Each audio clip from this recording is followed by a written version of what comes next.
We have two races this weekend on the penultimate event weekend of Porsche Carrera Cup North America for 2024. The season finale will be part of Formula One at the Circuit of the Americas next weekend. That's not a big turnaround time, and the Road Atlanta circuit is 2.5 miles of challenging tarmac with 12 corners that will test the best of your suspension engineers and chassis tuners to get the very best of your lap times through the very quick uphill turn 1 and then down through the S's to turn 5, up over the brow to turn 6, which is slightly back. Turn 7, very important because that leads you on to the slightly curving back straight. There's two kinks in that. We don't really count those as corners. The heavy braking area at turn 10A, the left-hander at the bottom of the hill, through the chicane, and then you explode back into our view underneath the Fox Factory Bridge and down towards the diving final corner at turn number 12. An absolutely tremendous racetrack in beautiful surroundings, just outside Brazelton, about an hour and a half or so up the road north from downtown Atlanta. Shea Adam is alongside me, John Hindorf, in the IMSA Global Broadcast Centre, and we have 28 flat 6 4-litre normally aspirated beautiful sounding engines that power these cars. 500 and a bit horsepower, about 506, 507 horsepower, driving through the rear wheels. No tuning, extra tuning of the factory motors allowed. What a sight they are in the late afternoon sunshine. It's a little after 5 o'clock here, 40 minutes on the clock, and quickly we'll run through how they line up. Jake Pedersen and Javier Ripoli on the back row of the grid, and then behind them it's Jody Miller and John Getz in the Masters category. We'll talk about the categories in a moment. Jeff Mosing and Chris Belomo are the next cars back. Sharing with Chris on row 11 of the grid is Matt Holcomb for ACI Motorsports. And then the pole position in the Masters class is Scott Blind on the outside of row number 10 for Ruckus Racing. Moise Aretsky, one of the Pro-Am runners, is alongside him in the 44 Baby Bull Racing with a pink front on that car. Angel Benitez a little further back than I think he would have liked, in 18th position, but we did have an interrupted qualifying session. Best lap time setting the grid for this one. Second best or the best lap time in this race, whichever is better, will set tomorrow's grid, and there may be some improvements. We'll keep an eye on that and let you know as we go through. Then it's Pedro Torres, Alan Metney, Efren Castro and Marco Cironi in the ACI Motorsports number 84 Porsche. On the outside of row 7 is our Pro-Am pole sitter, Sabra Cook for Era Motorsport.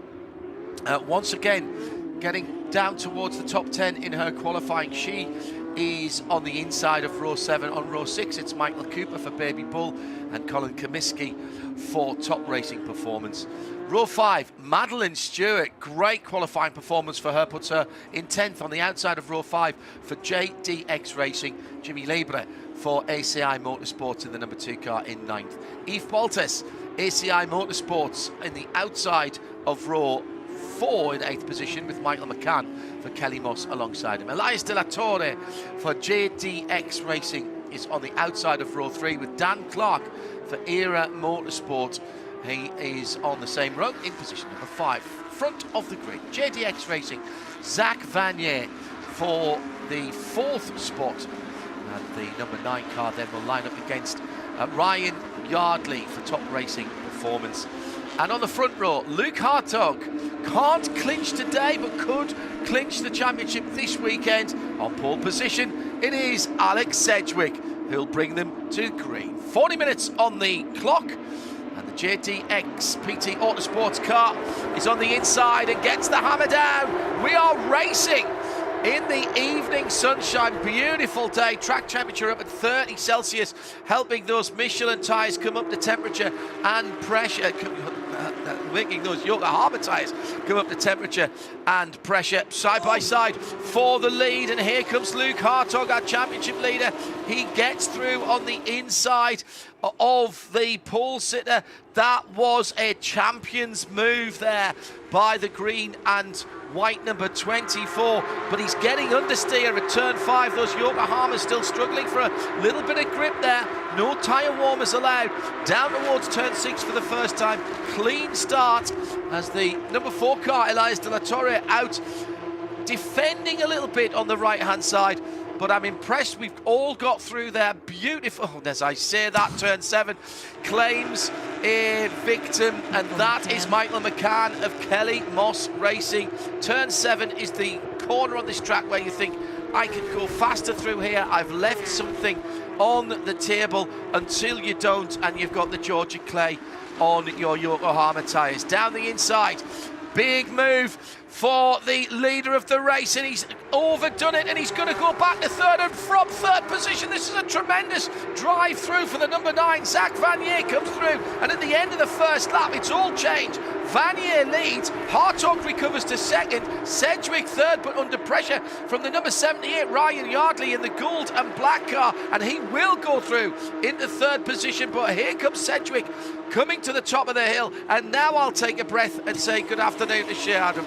Good afternoon. We have a 5, make that 6, 7, 8 car battle for the lead of this race. Zach Vanier, super optimistic and well-placed, patient move to claim the race lead, as Luke Hartog got a little impatient and very defensive going into turn 9, worrying about Alex Sedgwick. Never even saw the Canadian coming, but Vanier leads, and he has a mile of a lead. Well, 0.8 of a second, which in this series might as well be a mile. Yeah, you're absolutely spot on there, Shea.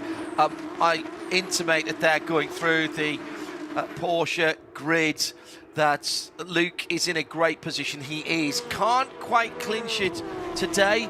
Could clinch it this weekend, but what he's, I'm sure, really wanting to do is just make sure that he garners some good points this weekend. I don't know, that move for the lead was pretty risky and pretty bold. It was very decisive, but it was also one of those moves that you don't typically make if you're trying to seal up a championship.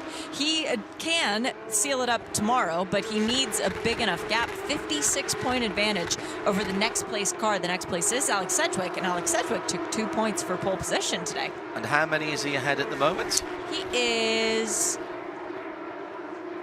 58 ahead. Okay. So an interesting bit of aggressive driving from our championship leader in the green and white number 24. It's the black and white car in third position who takes advantage. That's really heads-up driving from Zach Vanier. He saw what was going ahead of him, so he waited to turn into 10B just for a moment. Now, you might think, he's waited, he's going to lose momentum, but he was actually able to get on the power a bit earlier. And whilst the leading 2 were tripping themselves up, he dips through and says, thank you, see ya.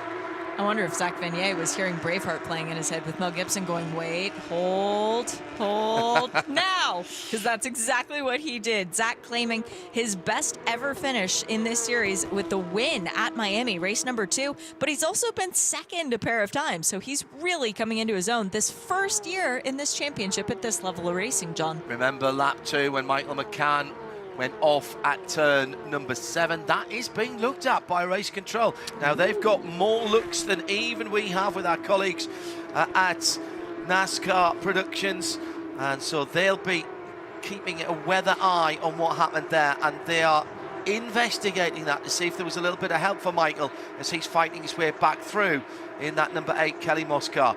As usual, exit to the final corner, turn number 11, the red dust being thrown up, red Georgia clay. It's very much a signature of the edges of the circuit here. It's dry at the moment. We've had decent weather here, remarkably given the weather systems, the very destructive weather systems that have been either side, to the south and to the north of this area. As I travelled in here the early part of the week, I noticed that quite a lot of the rivers were running lower than usual, and certainly having been out on the grass, and those of the spectators we've spoken to in an absolutely packed Michelin Raceway Road, Atlanta, they are on dry ground at the moment. There is not an RV space to be had, and we're expecting a record crowd this weekend for the major Motul Petit Le Mans event, which will be on Saturday. For now, we are reveling in the sounds of Porsche, and Zach Vanier has stretched that 8/10 out to 1.3. Now that's a gap. 1.8 as they come across the line. Zach Vanier is saying sayonara to the rest of the cars in his category. In the other two classes, by the way, Pro-Am, Efren Castro did not qualify on pole, but he is leading the way. Marco Cironi got the 2 points for pole position, which ultimately put him into a tie for second place in the championship with Moise Uretsky. And in the Masters class, well, it was Scott Blind who did a fantastic job to grab the pole position. He's down in third because Matt Halcomb is in second, and it's Richard Edge who's leading the way in the number 18 machine for ACI Motorsports. We should mention all the cars are identical. Yes. The cars have no differences whatsoever. The potential performance of these 992 type Porsche 911s are exactly the same. The Yokohama tyres, the suspension, the engine, no, all exactly the same. The reason we split people up into classes is their experience of life, shall we say. You can choose, if you were a Masters, and I would firmly fit into the Masters class, I could choose to race in Pro-Am or even in Pro, but the Pro guys can't say, oh, can I have a go at Pro-Am or Masters this week? No, you can't. You'll be staying out front, young man, in the Pro category. The example of this is Jeff Mosey. He categorized as a Masters class driver, but all his friends are in Pro-Am, and so he went to Porsche and said, I'd really like to race with my friends, please. And that's exactly what's happened. Jeff Mosey currently running in the 6th position in the Pro-Am category. Settling down nicely here. This is a relatively long race at 40 minutes. In the Porsche Carrera Cups around the world, I don't think there's anyone that goes longer than we do here in Porsche Carrera Cup North America. The Carrera Cup Asia, for example, which I do the call for as well, they only have a 30-minute races, so we're going a little bit longer. More bang for your buck here. Yeah, and also this, for those drivers, particularly the Pro category, the likes of your particularly Luke Hartog, who is absolutely eyeing up a career. This helps in terms of getting used to GT and endurance racing. 40 minutes is not an endurance race, but it is getting on towards an endurance stint and managing the fuel, managing how you use the performance of your Yokohama tyres. That is all going to be important for young drivers in the Pro class as they continue their career. And it is also for that reason the Porsche Carrera Cup North America is unique in Carrera Cup around the world, that they effectively ticked the ABS box on the option sheet. That thought in a moment, because we've got two cars in strife down at the bottom of the hill, turns 10A and 10B. I think it's Madeline Stewart it and is maybe indeed. Sabra Cook. And it is. It is the two female drivers have come together on the circuit. This will bring out a full course caution. Madeline, who came across to do the 992 endurance race at Spa in the 12 hours a few weeks ago. They were battling for position, and well, now I see what happened there. Actually, it was the pink number 88 that went through. Michael Cooper was making the pass, and then Madeline deciding it wasn't a good idea to turn into the side of that car, which was perfect, but it pushed her a little bit wide at 10A. And then the rear Yokohamas just spun up. She lost the back end and clipped Sabra as she was coming through. That's very bad luck for both of those drivers. Sabra in particular, really just minding her own business. Some excellent avoidance from Alan Metney and from Pedro Torres and Angel Benitez and Richard Edge, who came through there. There is coolant on the road. The radiators and the oil coolers are at the front on the Cub car. But that is very bad luck indeed. The good news is I can see both the drivers moving. We will neutralise the race with our Porsche safety car, whilst the AMR safety team of IMSA, best in the biz, get to work. I suspect it is steering damage on, yeah, I suspect it's steering damage on Sabra's car. Certainly that car won't rejoin. I saw the cut hand across the throat. No, there's damage. It'll either be right, it actually might be right rear suspension damage. Madeline's been told to stay in the car whilst the field comes through. That again, standard procedure there. It's been a very rough season for Madeline Stewart. A bit of initiation by fire as she's come over here. She's done fantastic in the Porsche Sprint Challenge North America. She was third in that Pro-Am Championship. But for Carrera Cup North America, this is her 4th DNF this year. And it has been quite heartbreaking for her to go through this over and over again. Had a good run going at Spa in the 992 Endurance Cup, presented by Porsche Motorsport, what, a month or so ago. And then a mechanical issue took her out of that. Sabra Cook, went up and down a couple of seasons Sabra's had as well. And she'll be disappointed with that. Nothing I think she could have done about that. There's a rueful look back by Sabra. It's just outside Indianapolis now. And I think she realises there's not much she could have done. Yeah, in that situation, Shay, you've just got to shrug your shoulders and say, nothing I could have done. The racing gods were smiling on me today. That's exactly it. It's a series of unfortunate circumstances, and it can happen to anyone, and it often does. And today it just happened to be these two drivers, unfortunately. Cleanup is going to take a little while just to try and get the rest of the coolant up. They do have the kitty litter out that they are spreading over the track and removing both cars. It will take a flatbed for the Madeline Stewart car. Should be possibly a flat toe for Sabra? It will depend on whether that is suspension damage on the right rear of that car. It didn't look like a big hit, but as we've mentioned before, these cars run quite serious amounts of camber. That means the bottom of the wheel and tyre stick out from the wheel arch, the fender, more than the top. That's to help the Yokohama tyres be flatter on the road when you're leaning on the car.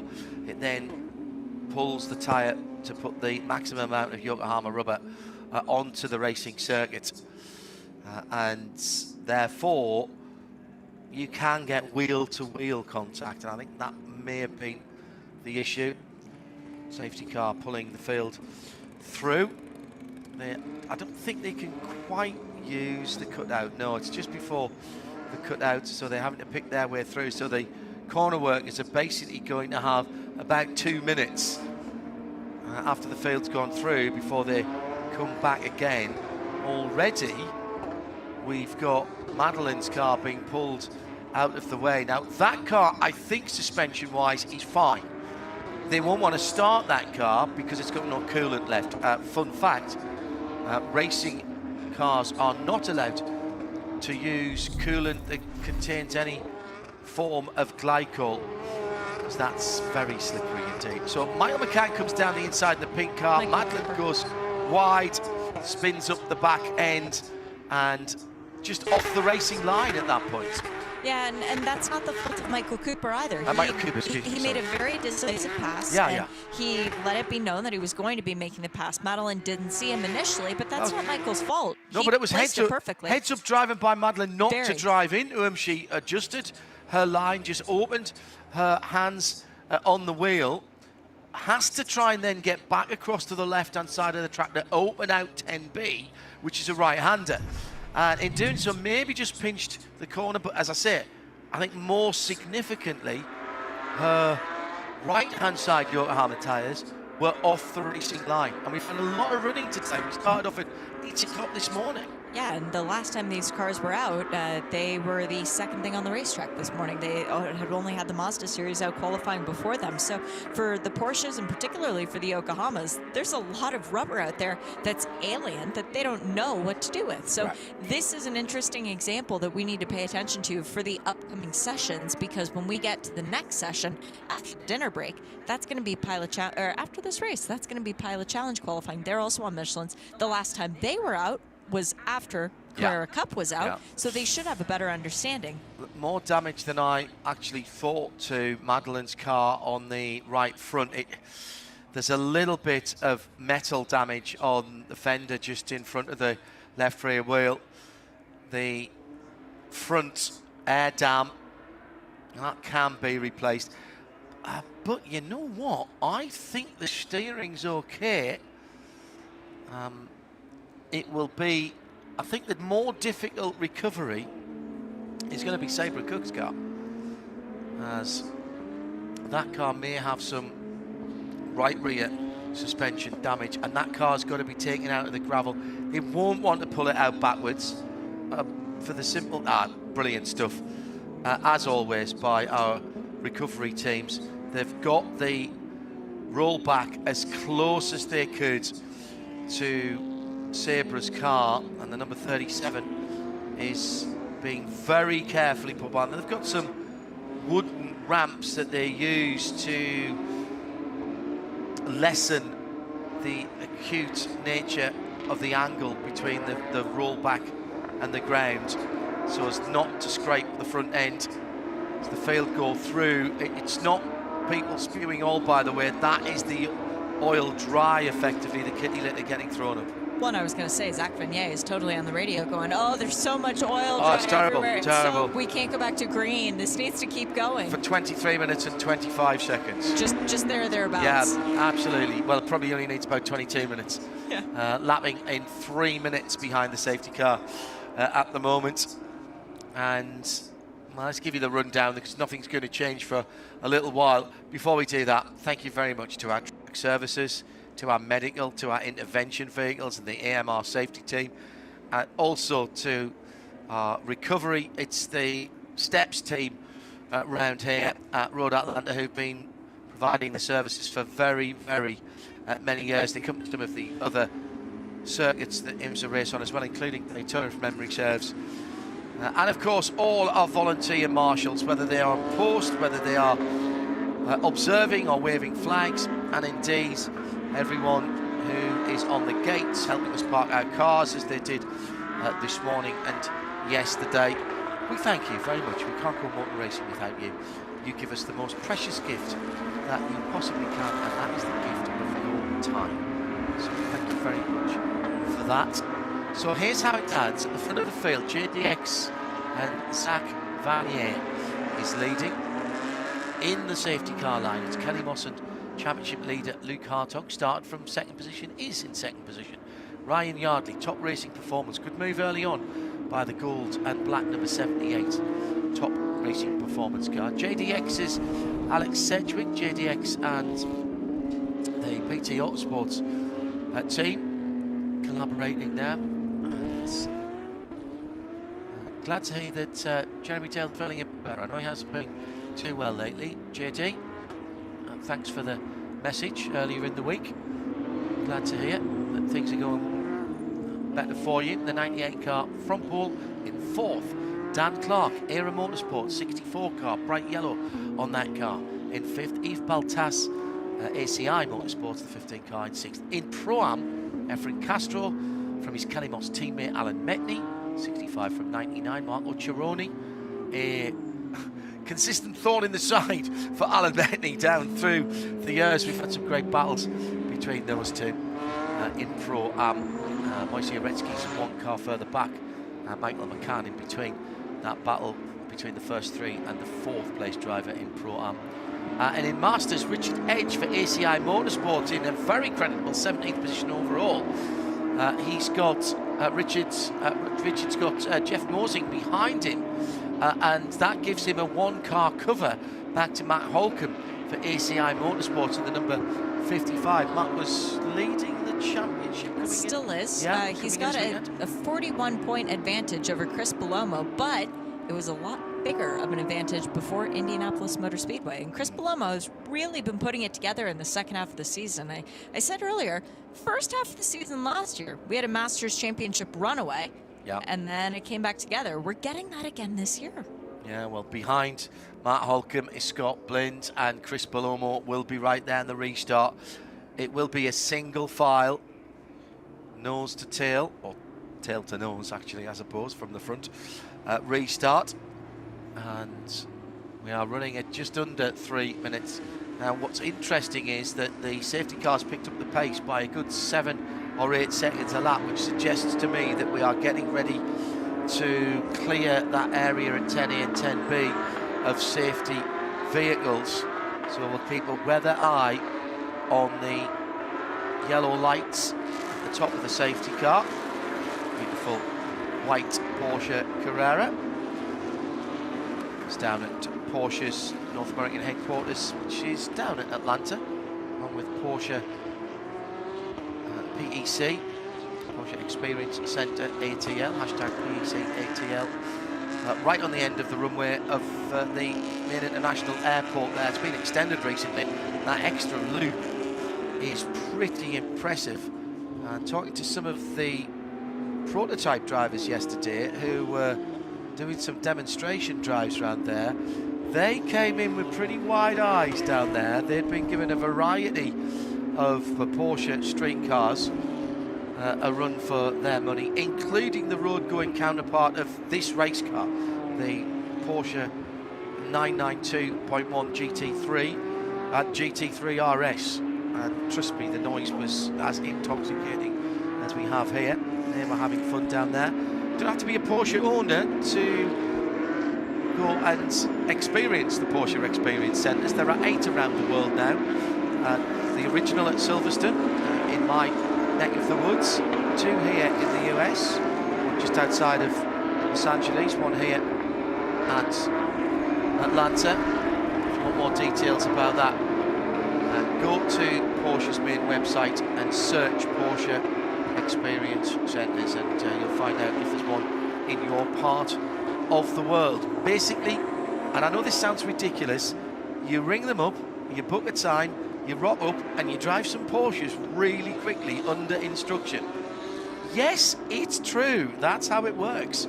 Whether you're a Porsche owner or not, if you are a Porsche owner, you can take your own car there, and provided that you've got Porsche N-rated tyres, you can get some instruction in your own car, including on some of the mixed surface. So there's a skid pan and various braking tests and all of that sort of stuff. It's very good fun. I have been fortunate to do it in Silverstone a couple of times. Right, Shane, you're Zach Vanier, or no, I tell you what, you're Luke Hartog, you're in second. You've got Ryan Yardley and Alex Sedgwick behind you. You've got Vanier ahead of you. How hard are you pushing at the restart? Not that hard. Playing defense. At this stage, Vanier is not who he's worried about in the championship. Zach Vanier cannot catch him. He's 4th in points. He needs to keep Yardley and Sedgwick behind him. Sedgwick is the only one he's worried about. Right now, he's got 2 places between himself and Sedgwick. Yeah. That's good enough. So if you're going to win this championship, Luke, big picture. Big picture. Cannot afford a DNF. Even with his points lead as it stands, points don't go all the way down here. No. So no finish, no points. He would be okay at this point because we've had 2 cars drop out, and 15th is still 1 point, and we have 15 cars in the class. Okay, good point. Right, Zach Vanier took the lead with an audacious manoeuvre, taking 2 for the price of 1. He now has the restart. Oh, brilliant stuff. He absolutely released all 507 horsepower underneath his right foot as he came out of turn 10B, and he has a 3-car lead as he goes into turn 1, climbing up to the top of the hill. Off behind him, the silver number 10 has rejoined very quickly. That was Jody Miller from the Masters class in the MGM car, but that was just a little mistake from Jody. Hartog in second from Yardley, Sedgwick, Clark and Boltas. That is how they restarted in Pro-Am. Efren Castro ahead of Alan Metney and Marco Cironi. Those 3, 65, 99 and 84. So coming to the green was the spin from Jody as he came out of turn number 10B, or the second part of the chicane, if you will. So Castro, Metney, Cironi in Pro-Am, Richard Edge, Matt Holcomb, just seeing if Matt has got past Jeff Mosey. No, he hasn't, and it's still Scott Blind and Chris Palomo. a parade of Porsches, but they are playing for keeps here as they come down the hill to turn 10A. I said earlier in qualifying that we need to start a band called the Flat Six Symphony and just record the sound of these cars racing in all the different tracks across the year. Sell it. I'd buy that. Yeah, Flat Six Symphonia. I love it. Very good. Across the start-finish line again. Still 14 and a half minutes to go. Yes, we lost some time, but there's more than enough here for drivers to be able to make their move. They will have saved a little bit of performance whilst they were behind the safety car from the Yokohama tyres. Now, who can get those tyres back up to pressure and temperature and extract the absolute maximum for what is going to be round about the last, probably 8 or 9 laps actually. We're running what, at 120s at the moment, 123s? The best lap time from each of the categories currently goes to Zach Vanier for the Pro category, Alan Metney for Pro-Am, and John Getz for the Masters class. So that's interesting as well to keep an eye on, because those are the bonus points that are awarded during this race, and it's only one, but one makes a difference. I've decided now that John Getz deliberately doesn't bother with qualifying, because he always races more quickly than he qualifies. He loves it. He loves passing people, and he can turn a fast lap, as we've just seen right there. Right, side by side, Sedgwick just being pushed out a little bit in that number 98 car as Ryan Yardley was down the inside. They were battling for third position. Yardley holds it. And remember how I said that Luke Hartog can afford to be smart right now. Alex Sedgwick cannot. He needs to earn more points than Luke Hartog does. He's got to put pressure on. Every race, he's got to put the pressure. Behind him, he's got, well, he's in double trouble. The red, white and black car going up the hill to turn 1 now has to fight on 2 different fronts. Always difficult. He's trying to attack the gold and black car ahead of him. That's third position. He's got Dan Clark, former IndyCar driver, sitting behind him, and Dan would love to get closer to the overall podium. Dan's got the hurry up as well, because Yves Boltas is in the number 15 car, the all gold car, or the gold with the black hood, coming in behind him as well. So there's plenty of reasons for all of these drivers here to pick up their pace. Everyone wants to win a race. Dan Clark has not yet won a race this year. He's the only one of these top 6 drivers who can say that. So Speedy Dan Clark right now is going, what in the world do I have to do to get to the head of this grid? Because trust me, I'll do it. What he's got to do at the moment is make 4 passes. And the problem is these guys are beginning to fight once again. Zach Vanier, who had a brilliant restart, he's been pegged at about 8, 9 tenths of a second by Luke Hartog in second in the white and green car. And Luke's got about a second on Ryan Yardley and Alex Sedgwick. That's where the battle is, and that is what is slowing those cars from what, 3rd on down. That is just stretching the lead of the leading 2. It is, and for Zach Vanier, this is manna from heaven, because once again, he's pulled out a second over Luke Hartog, and that's not something we've said very often this year, John. There have not been people that have been able to pull out a second of a lead, no matter who they are, except for Luke Hartog. Wojciech Orecki has switched on his Yokohama tyres in 4th in Pro-Am, the number 44 car. Baby Bull Racing of 1:24.6 last time around, and he's had to, because Angel Benitez is right behind him in the moment top FMS Motorsport by RGB racing car. It doesn't get too close to front, I can't say that quick enough to be honest if it gets exciting. 1:24.631. If that team name gets any longer to put it on the side of the car, they'll need a Panamera, not a 911, to get it on. And it's not beyond the bounds of possibilities, let's be honest. I just raced a four-door prestige car from this manufacturer. That is the battle for 15th and 16th. More importantly, Wojciech Orecki is closing up on Marco Cironi, and that is a battle for class position and a class podium. And I am getting really excited about the possibility of this Pro-Am battle, because Alan Minnie is all over Efren Castro, but right now, Michael Cooper making moves. He gets the pass done on Colin Kaminsky, and now sets the sight forward on Elias De La Torre, who just a couple moments ago was under some serious pressure from the number 2 of Jimmy Lieber. Jimmy taking that 7th position away. Yeah, this is all for position, Shay. That pink front, it's number 88, Baby Bull Racing. Very distinctive with the bull in relief on the side of the car. Doesn't matter what colours the cars are, they tend to have pink in them somewhere, but the livery on the side is identical. See the bull's horns on the side of the car next to the number panel, and Michael Cooper with the orange line under his name that designates as a pro driver. And the white bull on his car, the purple bull on Moisey's car. So Correct. that's how you tell the two baby bull racing cars apart. Yeah, the teams have been very creative again this year with their liveries. Whilst some of them might be different colours, they tend to follow the same style in terms of where the stripes, etc. are, even if the base colour and the stripes are different. I almost think we should have a livery of the year competition, because there's been some very, very good ones. And I love the way the teams have their brand, if you will, but still manage to differentiate them for us play-by-play commentators so that we can tell who's who. Elias Salator would be my vote. You think so? The gold with the rainbow striping on it every now and then. I really like that one. I'm a fan of nice, bold patterns. Red, white and black, always good for me, obviously. Catches my eye. Pedro Torres is nice too, though, with the Yep. blue, very subtle. Alan Metney's, just the black carbon. Oh, it looks like Darth Vader. I do like that one a lot. At the front of the field, Zach Vanier has just got a second on Luke Hartog.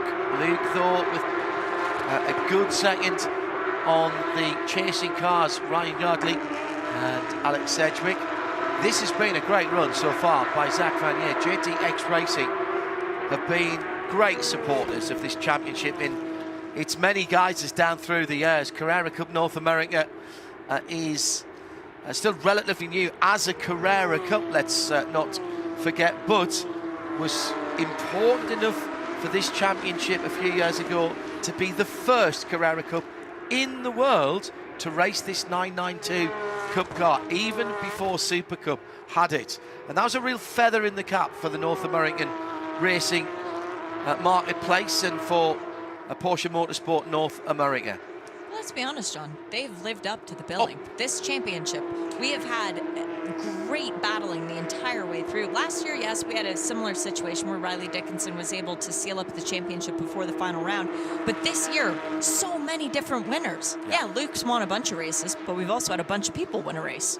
And the faith that was shown by Porsche Motorsport back in Germany in this championship, absolutely correct, because we've had the biggest field ever for a Carrera Cup race in this championship. It was at Sebring and we had 27 million cars. It was huge, and that tells you how important it is to be racing in America, how people here in the US love their Porsches. But it has become an international championship with people coming from South America, from all over the North American continent, and now from Europe. And I get plenty of people asking me, and certainly when we were at the 992 Endurance Cup, asking me about the North American Championship and is it as good? I said, all you have to do is watch and you tell me. I've just had a note passed me that we have 36 cars at Circuit of the Americas for next week. Surprises me not at all. Not at all. That is 2 races supporting FIA Formula One World Championship. We'll crown the champions as well that weekend, and we will have it live for you. No subscription, no breaks, no blocks, no interruptions, just pure flat 6 racing. And on that circuit, that will be a great workout for the cars and the Yokohama tyres. Oh, that's going to be so much fun to watch. I'm envious I'm not getting a drive. Well, I mean, That's up. So we need a livery competition and a VIP car for the commentators, and then you and I can just swap race and race. How does that sound? I would be scared of the crash damage, Bill. And I'm not saying from which one of us, or both of us. I learned from somebody very long time ago. If you're ever going to take a drive, make sure that whatever happens, you've signed off the waiver for the damage. Well, and thankfully, Renger van de Zande owns an insurance company, so Pagona There is you out go. there to cover our backs on that one. So Hopefully, Renger would be helping us out. Now, there is a really good battle out on the track, and it is Efren Castro and Alan Metni for that Pro-Am Championship lead and the lead on the racetrack. Now, Efren Castro came into today's race 20 points behind Metni. He's currently ahead of Metni, but he's only one position ahead of Metni, and he has the fastest lap of the category, and he would get a 5-point advantage. So, looking at the end of the race, that's 6 points clawed back, advantage towards Castro if he can hold the position. Good luck holding the position for Metni.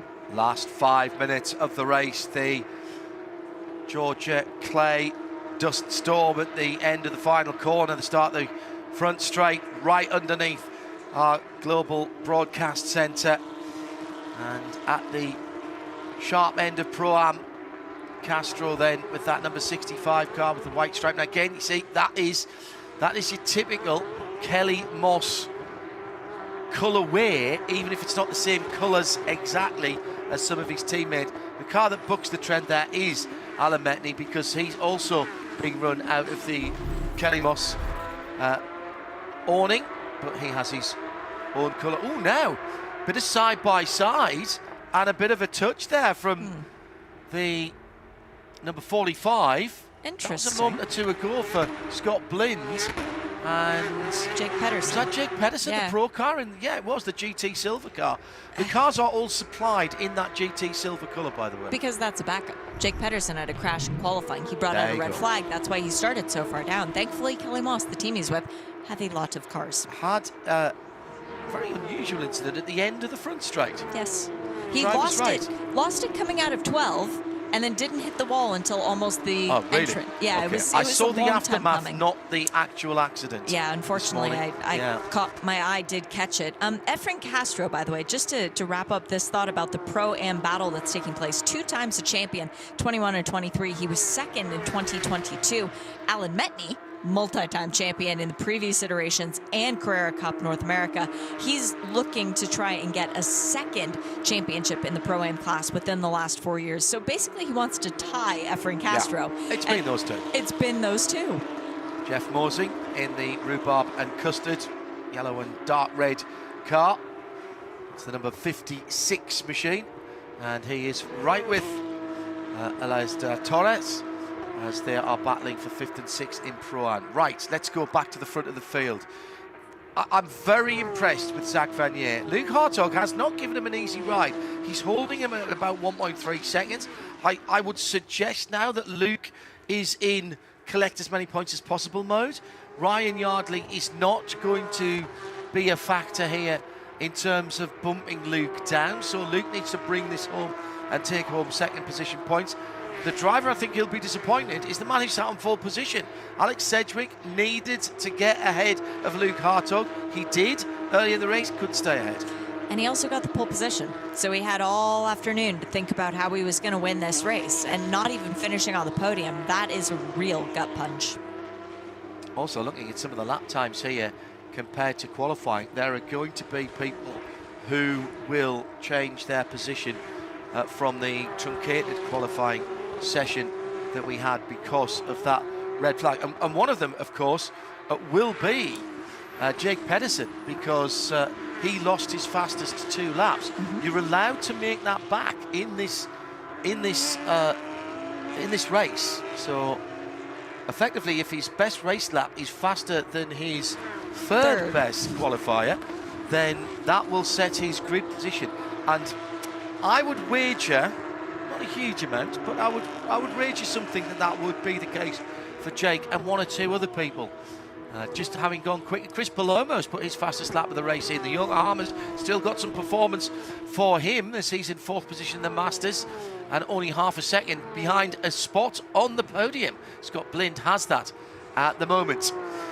Coming through to a white flag, 2.5 miles to go for Zach Vanier. Holds that 1.1 second lead.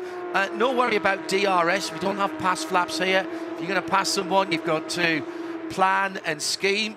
And he's done a great job to stay ahead of the championship leader, Luke Hartog, with Ryan Yardley another 2 seconds further back, and Alex Sedgwick for JDX another couple of seconds back as well. So the top 4 rather cancelled each other out. We haven't had that battle, that side-by-side battle that we saw earlier. Oh, Luke Hartog getting a little busy on the lamp flasher here. So what is he trying to tell the JDX car ahead? I'm still here.